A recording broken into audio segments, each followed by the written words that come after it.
नमस्कार, आप देख रहे हैं बहस बिहार की और मैं हूं आपके साथ सुकन्या सिंह। आज हम बहस की, जी हां, बिहार की सबसे बड़ी बहस में बात करेंगे बिहार के पूर्व डीजीपी गुप्तेश्वर पांडे की, जो वीआरएस लेने के बाद सुर्खियों में है। चुनावी सीजन है और ऐसे में अचानक वीआरएस लेने के बाद गुप्तेश्वर पांडे की हर जगह चर्चा है।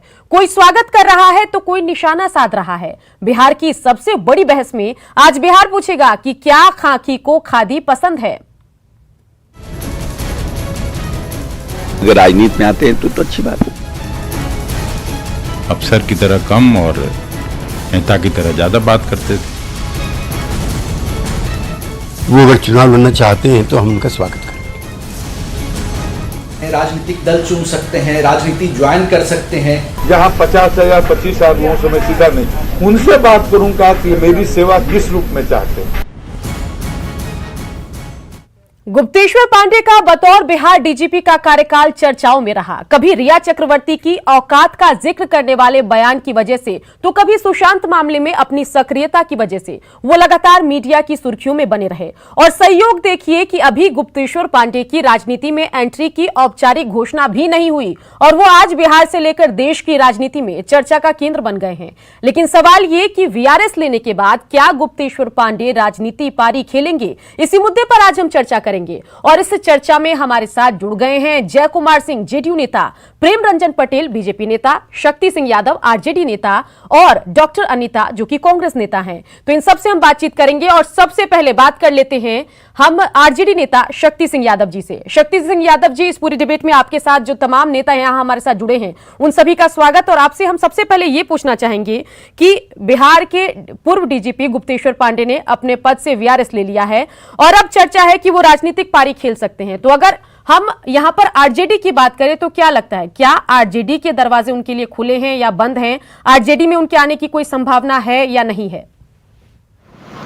देखिए, गुप्तेश्वर पांडे जी का एक नाटकीय पटाक्षेप हुआ है नौकरी से, और ये बहुत पहले से सुकन्या ये अपनी आभा इसी रूप में प्रस्तुत करते थे। डीजीपी कम एक पॉलिटिकल एक्टिविटी इनका सारा बिहार दिखता रहा है, और मेरा मत है कि इनका नाटकीय अंत हुआ है और वीआरएस ढूंढ लिया है। और इसको परसेप्शन एस्टैब्लिश करने के लिए बिहार में चाह रहे हैं कि इनका नाम की चर्चा हो। राष्ट्रीय जनता दल में लेने ना लेने का सवाल कहाँ, ये तो ऑलरेडी एक कठपुतली की भूमिका में थे।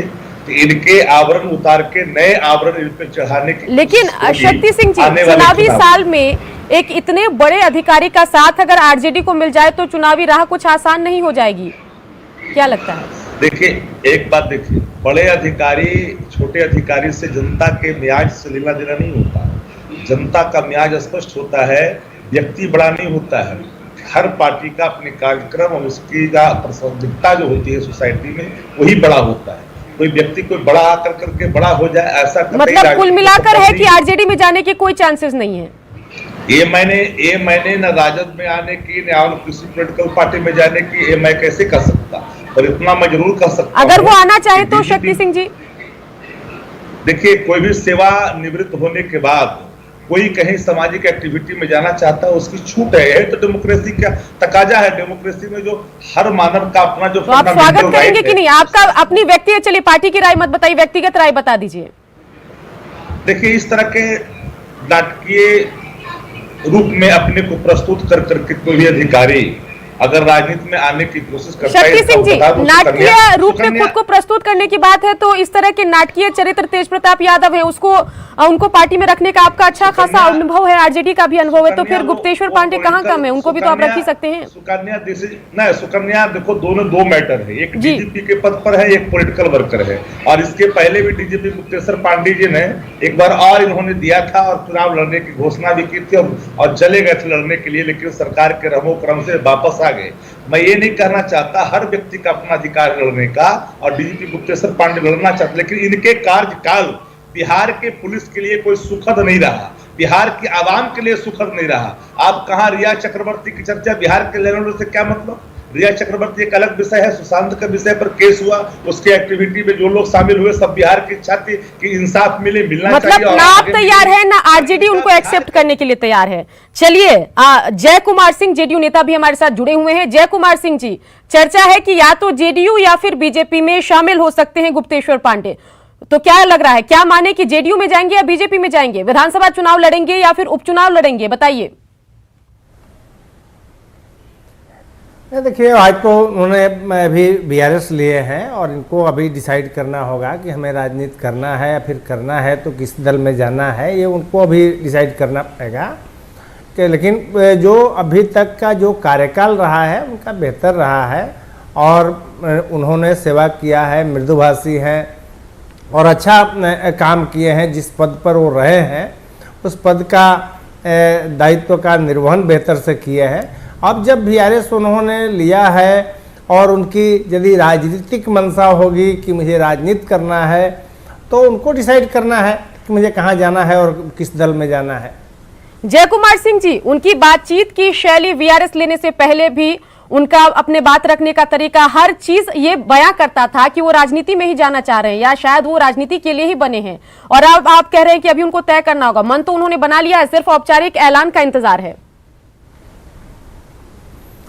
देखिए, पहले से ही उनका जो जरूर था कि पब्लिक में रहते थे, जो जितने रिजर्व और आईपीएस अफसर और आईएएस अफसर रहते थे वो उस तरीके के नहीं था। ये कोई नई चीज़ नहीं थी।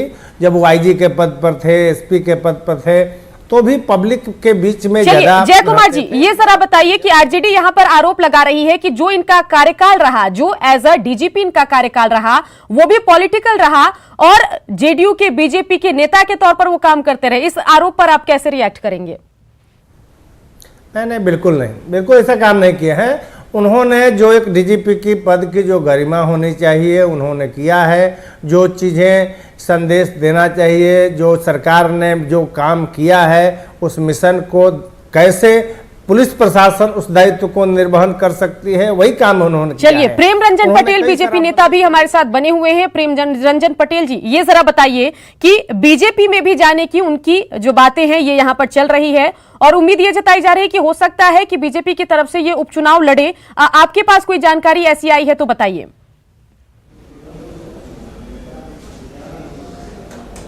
अरे देखिए, गुप्तेश्वर पांडे जी अभी अपने नौकरी से उन्होंने वीआरएस लिया है, उसके बाद जो है उनको तय करना है कि वो किस दल में जाएंगे, क्या करेंगे। अब अगर राजनीति करने का होगा, चुनाव लड़ने का इच्छा होगी तो उसके बाद दल तय करना पड़ेगा कि किस दल में जाएंगे क्या। लेकिन मैं इतना केवल कहना चाहता हूं कि गुप्तेश्वर पांडे जी डीजीपी के रूप में रह के जितने चर्चित हुए, जितना लोकप्रिय हुए, ये सभी अधिकारियों को इस प्रकार का नहीं मिलता है। जिस प्रकार से अपने दायित्व का निर्वहन करते हुए सामाजिक दायित्वों को पूरा करना, खास करके आप देखेंगे कि शराब के खिलाफ मुहिम चलाना। प्रेम रंजन पटेल जी, अगर इतने ही लोकप्रिय थे, इतने ही चर्चित थे, इतने ही दार्शनिक उनका कार्यकाल रहा, तो फिर आरजेडी को उनसे क्या दिक्कत है? वो तो रखने को बिल्कुल तैयार नहीं अपनी पार्टी में। ने आरजेडी को अच्छे लोग पसंद कहां आते हैं? जो सामाजिक कार्य करते हो, समाज में एक अच्छे चीजों को जो ऐसे जो फैलाते हैं, तो वैसे लोग जो ऐसे आरजेडी को पसंद कहां आते हैं? आरजेडी को जो ऐसे अपराधी लोग पसंद आते हैं, समाज के विध्वंसक लोग पसंद आते हैं, समाज को जोड़ने वाले व्यक्ति कहां आते हैं? इन्होंने पुलिस का जो परसेप्शन था समाज से दूर करने का, डीजीपी साहब ने जो ऐसे पुलिस और पब्लिक के बीच में एक अच्छा रिलेशन पैदा करने का काम किया, आम लोगों के लिए सहज पुलिस प्रशासन को बनाने का काम किया। तो आरजेडी को कहां पसंद आता है? आरजेडी जो अपराधियों पर जो है अपराधियों के संरक्षण देने का। चलिए, सवाल आपने पूछा, शक्ति सिंह यादव से जवाब ले लेते हैं। शक्ति सिंह यादव जी, क्या कहेंगे? के बीच में अपराधियों पर, अपराधियों के खिलाफ जो भाजपा के उंगलियों पर कठपुतली की तरह नाचता हो वो अच्छा है, जो इनको शूट कर दे क्रिमिनल वो अच्छा है।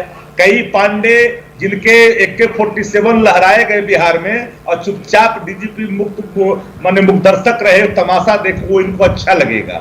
इनको हर वो चीज खराब लगेगा जो हमें लगता है कि लोकतांत्रिक प्रक्रिया का वो चीज शासनकाल में जो प्रशासन के लोग, सवाल उठता है 15 वर्ष में। चलिए, डॉक्टर अनीता कांग्रेस की नेता काफी वक्त से यहाँ पर हमारे साथ जुड़ी हुई हैं, उनसे भी सवाल ले लेते हैं। अनीता जी, क्या लग रहा है कि कांग्रेस में गुप्तेश्वर पांडे की जाने की कितनी संभावना है? क्या कांग्रेस से भी कोई बातचीत चल रही है? सबसे पहले मैडम, मैं तो सिंघल साहब को बधाई देना चाहूंगी जिन्होंने अभी डीजीपी का भार संभाला है जी। दूसरी बात, मैं डीजीपी साहब से ही प्रार्थना करूंगी कि बिहार को अपराध मुक्त करें, क्योंकि गुप्तेश्वर साहब के समय में काफ़ी अपराध बृहद पैमाने पर हुए। आप गोपालगंज लीजिए, वैशाली लीजिए, मुजफ्फरपुर लीजिए, पटना लीजिए, हर लोग अच्छे अच्छे व्यापारी मारे जा रहे थे मैडम, बिजनेसमैन मारे जा रहे थे, वकील मारे जा रहे हैं। कल परसों भी वकील एक मारा गया। तो अपराध पर अंकुश लगा नहीं पाए गुप्तेश्वर बाबू। अब खाकी से खादी पर आ रहे हैं अगर, तो पता नहीं क्या होगा उस खादी का। और रही कांग्रेस की बात, तो कांग्रेस के तो ये बात अगर है कि नहीं है, अभी कल रात में तो इन्होंने इस्तीफा ही दिया है। तो ये तो हमारे जो आला कमान लोग हैं, हमारे मुखिया लोग हैं, वो लोग सही से बता पाएंगे कि वो कांग्रेस में आएंगे, लेकिन उनके बातों से नहीं लगता है, क्योंकि वो तो पहले ही से सरकार में, सत्ता में जो सरकार बैठी हुई थी उसके प्रवक्ता के रूप में वो प्रवचन देते थे। तो मृदुभाषी ठीक है, पर अपराध पर अंकुश लगाना ये उनका सबसे पहला कार्य था, क्योंकि वो बिहार के सबसे शीर्ष पद पर थे। डीजीपी से कोई शीर्ष पद पुलिस डिपार्टमेंट में नहीं होता है मैडम। सुकन्या जी, बिल्कुल। चलिए, वैचारिक आपके मतभेद हो सकते हैं, लेकिन जब इस तरह के ब्यूरोक्रेट, बड़े अधिकारी अगर राजनीति में आते हैं तो क्या आप उस चीज का समर्थन करती हैं या नहीं? नहीं, आते हैं तो समर्थन करते हैं मैडम, लेकिन एन चुनाव का वक्त है अभी सुकन्या जी। जी, अभी चुनाव का वक्त है। अगर जो कार्यकर्ता या नेता पहले से जिस क्षेत्र में अपना जगह बनाए हुए होगा और अचानक ही उसके जगह पर अगर आ जाते, तो उस कार्यकर्ता का मनोबल टूटेगा, उस नेता का मनोबल टूटेगा। अगर वहां के विधायक सीटिंग होंगे, उनका मनोबल टूटेगा। बिल्कुल, बात तो सही है, लेकिन कई पार्टियों में हमने देखा है, कांग्रेस की बात करें, आरजेडी की बात करें, बीजेपी जेडीयू की बात करें, आखिरी मौके पर नेतागण भी पाला बदलते हैं और उस वक्त तो इन बातों का ध्यान नहीं रखा जाता है कि कार्यकर्ता के मनोबल पर क्या बीतेगी। नहीं, पाला बदलना अलग बात हो गया मैडम, कि अगर हमको नहीं इज्जत सम्मान मिला तो आदमी कहीं चला जाता है, या हमको यहाँ टिकट नहीं मिलेगा तो हम वहां चले जाएं। तो टिकट के लिए या कुछ पद के लिए लोग बहुत भटकते हैं, तो भटकने वाले लोग भटकते ही रह जाते हैं। चलिए, जय कुमार सिंह जेडीयू नेता हमारे साथ बने हुए। जय कुमार सिंह जी, ये जरा बताइए कि यहाँ आरजेडी की तरफ से आरोप लग रहा है कि नीतीश कुमार के खास बन के उन्होंने अपना कार्यकाल चलाया। जब वो कोई बयान देते थे, कोई बात कहते थे, तो ऐसा लगता था कि जेडीयू के प्रवक्ता अपनी बात रख रहे हैं। इस आरोप से आप कितने सहमत हैं? नहीं, बिल्कुल बेबुनियाद है। आप देखिए, अब सरकार है और सरकार की एक अंग भी होती है, प्रशासन भी, ब्यूरोक्रेसी भी, ये सब मिल करके इस राज्य की मिशन को हम पूरा करते हैं और जनता के उत्तरदायित्व के प्रति हम ख्याल रखते हैं। तो ये बड़ी इनकी एक दायित्व थी और डीजीपी एक बड़ी जिम्मेवार पोस्ट है और अपनी जिम्मेवारी को बहुत बखूबी उन्होंने निभाया है। जहां उनकी सख्ती करना था प्रशासनिक दृष्टिकोण से, वहाँ सख्त भी रहे। कहीं उनको जहाँ लिबरल होना है, लोगों को के बीच में जा करके कुछ बातें करना है, वो भी किए। सोशल सेक्टर के भी कुछ चीज़ें जो सख्ती से नहीं निपटाया जा सकता है, उन्होंने एक संवाद के माध्यम से उन्होंने शराबबंदी को लेकर के किया। तो सरकार की काम ही है कि सरकार ने जिस चीज़ को सोच रही है उसको धरातल पर क्रियान्वयन में तब्दील होने के लिए ब्यूरोक्रेसी और पुलिस प्रशासन की नैतिक जिम्मेवारी है। इस नैतिक जिम्मेवारी की अनुपालन कर रहे थे और उसमें ये कहना तो प्रवक्ता बने हैं। अरे भाई, जिस सरकार में आप डीजीपी हैं तो सरकार जिन चीज़ों को आदेश देगी, जिस चीज़ों को कराना चाहती है, उनका करना ही नैतिक कर्तव्य है। अब उसको चलिए, शक्ति सिंह के पास कोई जवाब है। शक्ति सिंह जी, बताइए। देखिए सुकन्या, शराबबंदी के सवाल पर जो उन्होंने चर्चा की, कई ऐसे आपके पास बाइट होंगे, लाइव के भी होंगे, मुख्यमंत्री ने कई बार और मंच से ही नहीं सार्वजनिक रूप से कहा कि आपको क्या क्या व्यवस्था चाहिए। इतना इंतजाम करने के बाद भी आपने शराबबंदी को नहीं रोका। जो लीकर की माफिया है बिहार में, अवैध लीकर चला रहे हैं, उसको आप नहीं रोक पाए। और ये कई वार्ता आपके चैनलों पर सुर्खियों में रहा है। एक गुड गवर्नेंस के हैसियत से बिहार में अगर हमको लाना है गुड गवर्नेंस, एक डीजीपी की जो भूमिका होती है, ये डीजीपी की भूमिका नकारा रहा। और मैं कहूंगा कि अपराध को पटना को नियंत्रित नहीं कर सके। ये सिर्फ एक ड्रामा के रूप में इन्होंने अपना पूरा कार्यकाल को संभाला। कभी वहां पहुंच गए, बाइट दे रहे हैं, वहां पहुंच गए, फेसबुक पहुंच रहे हैं। अरे अधिकारी इतना काम करेगा। जो पॉलिटिकल एक्टिविटी है, जो डिफरेंट पॉलिटिकल पार्टी के लोग का अपोजिशन है, गवर्नमेंट साइड के लोग हैं, उनका दायित्व है। लेकिन एक डीजीपी कहीं पहुंच करके बाइट दे रहा हो, अरे यही काम है क्या? अरे क्राइम रोकना आपका काम था। आपके कार्यकाल में क्राइम बढ़े हैं, मैं दावे के साथ कहता हूं, आंकड़े के साथ कहता हूं। यह व्यक्ति दूसरे फील्ड में कैसे सफल हो सकता है? जो व्यक्ति धर्म, जाति, धर्म और राग और द्वेष को आत्मसात करके एक्शन करे, वो कतई अच्छा नहीं हो सकता है। मैं तो मानता हूं किसी फील्ड के लिए कंपिटेंट पर्सन नहीं हो सकते।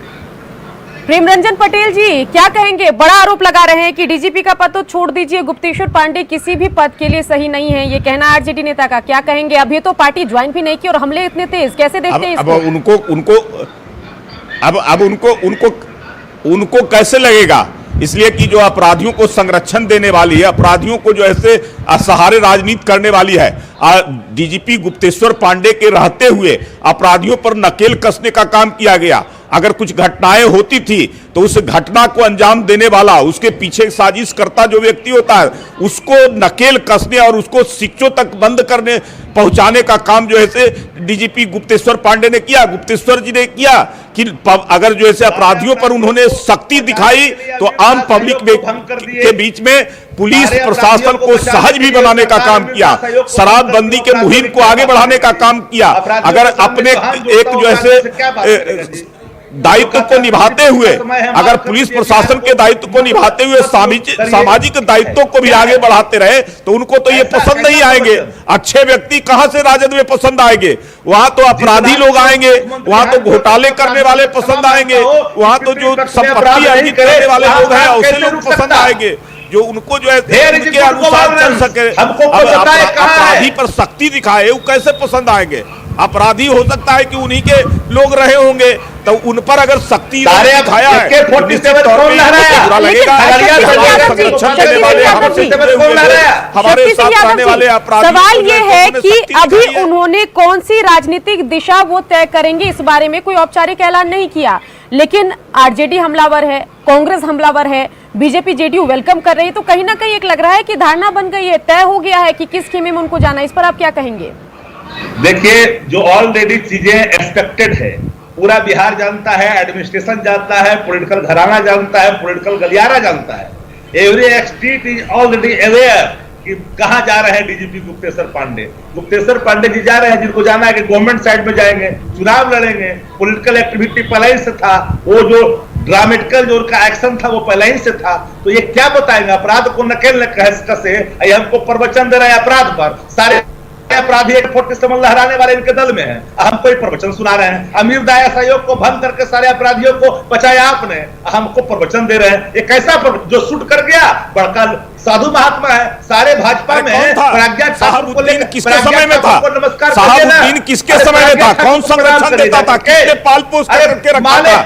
ये जरा बता दीजिए। जो एक एक जगह चौक चौराहों पर जो है आपने जो है अपराध वाले वोट किया था, मंडित करने वाले लोग अपराध पर प्रवचन देते हैं। डॉक्टर अनिता भी कांग्रेस नेता हमारे साथ बनी हुई है। अनिता जी, ये बताइए कि जिस तरीके से 24 घंटे में उन्होंने वीआरएस ले लिया और पूरी जो प्रक्रिया पूरी हो गई, इस पर आप कैसे देखती हैं? इस पर आप क्या कहेंगे? देने वाला सरकार था। ये तो बीआरएस से मैडम सुकन्या जी सबों को अधिकार है बीआरएस लेने का, जो भी जॉब में है। लेकिन सबसे पहली बात है वो डीजीपी में फेल थे, तो हमको नहीं लगता कि वो राजनीतिक क्षेत्र में भी आएंगे तो सफल होंगे। क्योंकि कल भी मेरे पास एक आया है वीडियो, जो जहां पे मैं रहती हूँ उसी सड़क का, कि शराब खुलेआम लोग ले रहे हैं, जा रहे हैं दुकान से और शराब की बोतल लेके चले आ रहे हैं। तो कहीं पे नहीं दुर्घटनाएं रुक रही हैं, चलिए कहीं पे कोई दुर्घटनाएं नहीं रुक रही हैं। तो कैसे हम मान लें कि ये सफल डीजीपी थे? बिल्कुल और बिल्कुल। पटेल जय साहब कुमार बोल सिंह रहे जेडीयू हैं, नेता तो भी पटेल लगातार साहब हमारे तो साथ फिर बने हुए। जय लगाने कुमार सिंह जी, ये वाले बताइए आदमी कि औपचारिक ऐलान के लिए अब कितना साहब तो इंतजार पार्टी करना ही पड़ेगा, लगाने क्योंकि वाली विपक्ष तो यहाँ पर पार्टी है। तैयार है, लगातार निशाना साध रहा है और उन निशानों का आप सीधे जवाब नहीं दे सकते क्योंकि अभी औपचारिक ऐलान नहीं हुआ कि वो किस पार्टी में जाएंगे। तो इतनी देरी क्यों कर रहे हैं? कर दीजिए ऐलान। नहीं, अभी चूंकि उनको सोचना है, राजनीति में उनको आना है तो किससे लेकिन आरजेडी के नेता तो बोल रहे हैं कि गली गली में चर्चा है, साफ है सब कुछ, सिर्फ ऐलान बस होना है, औपचारिक ऑफिशियल ऐलान का इंतजार है। नहीं तो वो जान जाएंगे, यदि उन लोगों की ऐसा खबर है तो इंतजार करें थोड़ा, अभी उनको थोड़ा इंतजार करने दिया जाए। और इनको चूंकि पूरी तरह से डीजीपी हैं, विचार करेंगे कि आइडियोलॉजी को उन्होंने फॉलो करेंगे और जिस आइडियोलॉजी को उनके मन के अंदर उस आइडियोलॉजी पर चलने को होगा तो संपर्क करेंगे।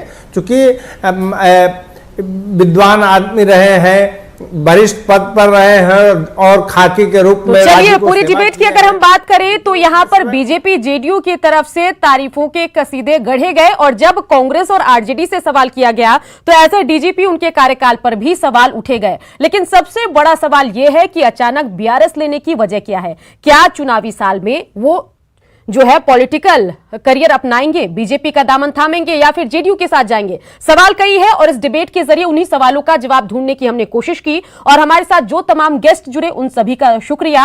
और आप बिहार झारखंड की खबरों के लिए बने रहिए न्यूज़ 18 बिहार झारखंड के साथ।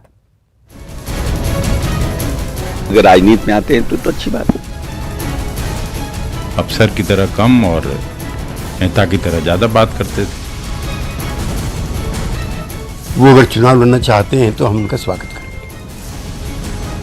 राजनीतिक दल चुन सकते हैं, राजनीति ज्वाइन कर सकते हैं। जहां 50,000 25,000 लोगों से मैं सीधा नहीं